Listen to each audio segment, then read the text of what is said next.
deal with today. I was about 14 years old cleaning this church. Take that back, I was about 16. My grandfather, who was a pastor here, had just passed away. And I was in here cleaning one night. I think Lynn was in the other side there. And I heard God speak to me. One day you'll pastor. One day.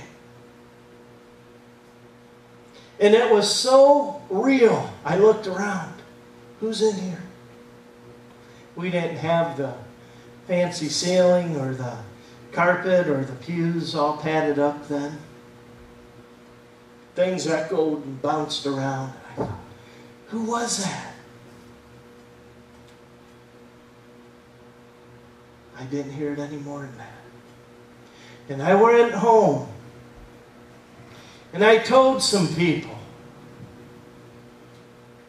They said, oh, you're just emotional. You're just hearing things.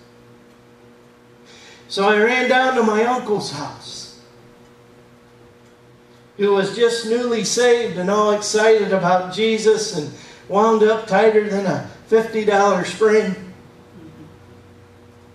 And I told him. And he said, oh, Dan, you're young. We hear things sometimes. And I took that reasoning, and I reasoned that voice, that experience of possibly not even being God. And I tabled it. I dismissed it. Graduated high school. My folks wanted me to go to a Christian college. I said, no, if I don't have a job in a week, maybe I'll think about it. Boom, got a job right away. Started working. Kept working. All my lives, you know, your life kind of goes like this. We served as youth pastors in a couple churches, was on staff at another church, and was just doing stuff. But I still remember that day, that morning, when God said to me, one day, you'll pastor. That voice never left my heart.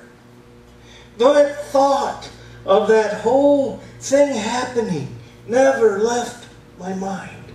Every time I would try and reason it away, it was still there. Our lives were getting a little on the hectic side. And I was told by a college I was working for that my contract would not be renewed the next spring. We were all worked up. I thought, what's going to happen now? I heard that same voice. And he said to me, I was mowing my grass. Are you done now? You're 46 years old. Are you done now? When will you surrender?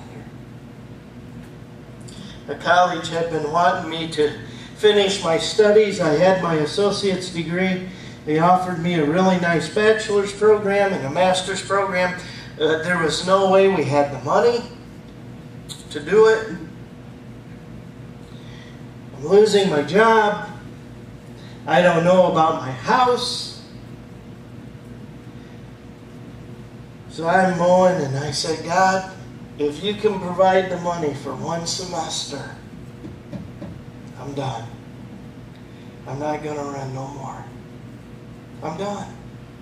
I'm beat up. I've tried to do everything this whole life my way. And it's gotten me here. My wife's crying. My children aren't happy. What's next?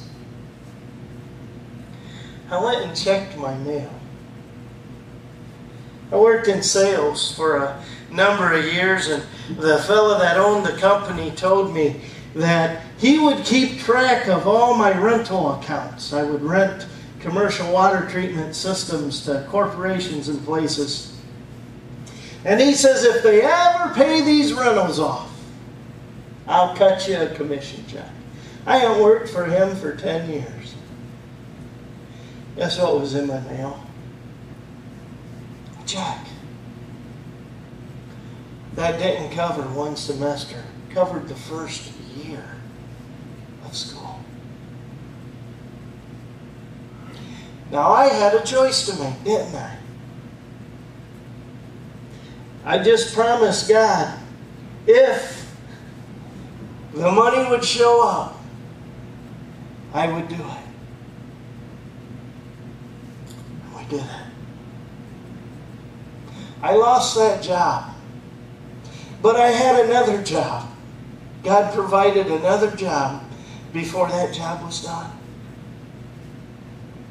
Wasn't quite the money, but it was much, much closer to home, and the hours of their operation allowed me to finish my schooling.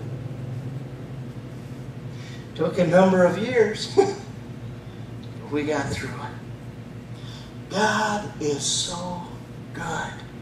He loves us so much. Last week we touched on the meanings of love. He's patient. He's kind. He's long-suffering. He cares for us. Tonight I'd ask, can we all start loving? Regardless if our breastplate says Catholic, Lutheran, Methodist, Baptist, Brethren, regardless. The Bible tells us to love our neighbors as ourselves. Somehow, we need to start loving more. I often think it's easy to love folks who don't come to church. It's hard to love a friend as a brother or a sister. It's easy to love a stranger sometimes. But when somebody knows how you actually are, how you actually tick, sometimes it's tough. And I heard my sister tell some folks at the funeral home, yeah, he's my brother, but he's also my pastor. Oh, that's kind of awkward. It shouldn't be. It shouldn't be. God's love is unconditional. Our love has to follow suit. Amen?